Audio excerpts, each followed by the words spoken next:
Organic coffee is gaining popularity as people lean towards natural foods and sustainable lifestyles. For many, the organic label on consumable products gives the impression of being high quality and healthy. Yet organic coffee is not quite as straightforward as most people would assume. So what is organic coffee and what's all the fuss about?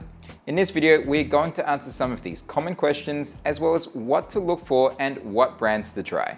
Firstly, let's take a look at the criteria necessary for earning the USDA organic label. So when it comes to farming, the USDA prohibits the use of synthetic pesticides, fertilizers, and GMOs. Because of this, farmers are required to use shade growing, crop rotation, and other similar techniques to manage pests and weeds. When it comes to processing, USDA certified organic coffee must be processed free of additives which normally speed up wet processing. Dry processing, however, is normally considered the more sustainable and natural method. In regards to roasting, the roaster must avoid the use of artificial chemicals to qualify as organic. So what are the advantages of organic coffee? Now, believe it or not, organic coffee is a bit of a polarizing topic among coffee lovers. So let's take a look at the actual benefits of organic coffee. So part of the organic coffee farming process is growing coffee in the shade. Shade growing promotes biodiversity and a sustainable ecosystem of trees, bugs, birds, and other important organisms. Organic farming can contribute to the production of high quality beans as well. Now, the use of organic fertilizers improves the quality of the soil and reduces the risk of chemical residue in the air, water, soil, and the beans themselves. Organic farming also creates a better working environment for farmers that don't have to deal with harsh chemicals. Now, one other interesting benefit is that organic practices can boost the natural nutrients in the product. So this can lead to better health, improved mood, reduced stress, and an improved immune system. Now, let's take a look at some of the disadvantages of organic coffee. Now, one of the biggest disadvantages of organic coffee is simply the price.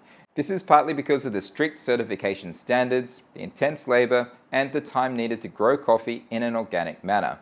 Also, natural methods are not always effective at combating some coffee diseases such as coffee leaf rust and some pests. Organic coffee also gives lower yields than conventional methods. Now, what to look for when buying organic coffee? Now, some companies use the term organic as a marketing ploy, luring you into spending extra cash on a substandard product. To avoid falling into this trap, here are a few tips and tricks you can use the next time you shop. Firstly, check the labels. While there are several organic certifications, the most trusted is the USDA organic label. Secondly, check the source of the coffee beans. While the source does not guarantee a particular quality, it can serve as a bit of a telltale sign. Thirdly, keep an eye out for Fair Trade certified coffee. This label does guarantee that the production of the coffee incorporates gender equality, empowers producers, funds social development, and sets a reasonable price for producers. Now, one of the commonly asked questions that we get is, does the coffee need to have the USDA organic label to be considered organic? Well, not necessarily. Some products are grown in the most organic way possible, but aren't USDA certified. Another question we get asked often is, does organic coffee guarantee the flavor profile of a cup?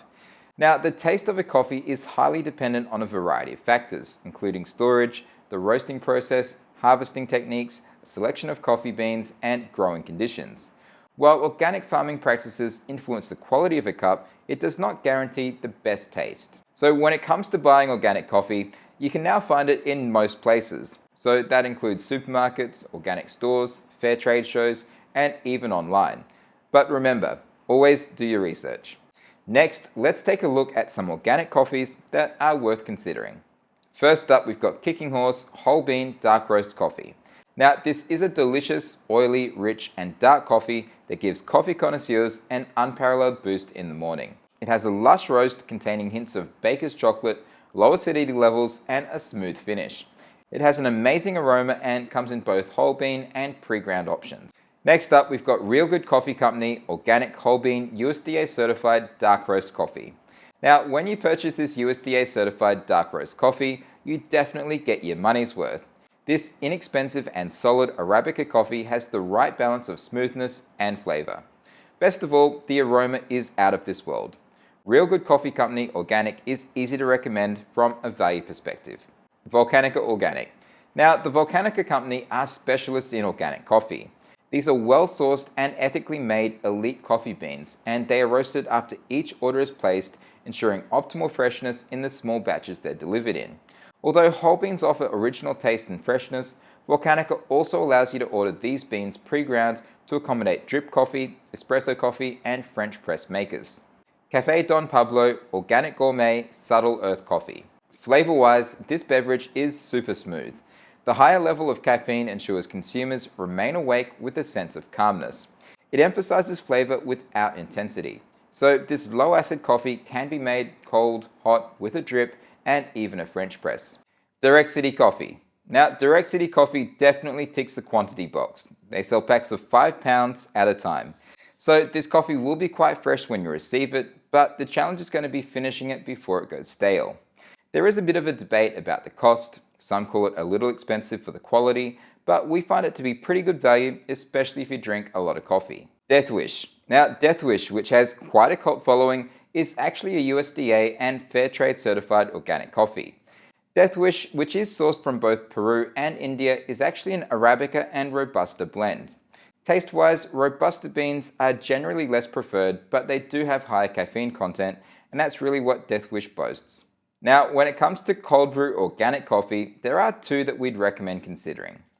Firstly, we've got Busy Cold Brew Organic Coffee. Now, this is a cold brew blend that is easy to recommend. When served black, it's sweet and smooth without burnt or bitter flavors. It's also low in acidity. You could use it for normal brewing, but it really does shine when used for cold brew. Tiny Footprint. Now, Tiny Footprint is a feel-good coffee that promises a negative carbon footprint. It also makes a great cold brew. The aroma of Tiny Footprint is powerful enough to smell from the packaging it comes in. Its flavor is quite good, not too strong or light, so we'd definitely recommend it. Lastly, for those looking for an organic coffee without the caffeine, you might want to take a look at Joe Coffee Decaffeinated. So unlike many decaffeinated coffees which use methyl chloride, Joe Coffee uses a Swiss water method without chemicals. Joe Coffee has a very rich and smooth taste. Notes of milk chocolate and blueberry are most noticeable. We hope this video has helped clear things up. Remember to check out any of the products mentioned in this video in the description below. Don't forget to like and subscribe, and we'll see you in the next video.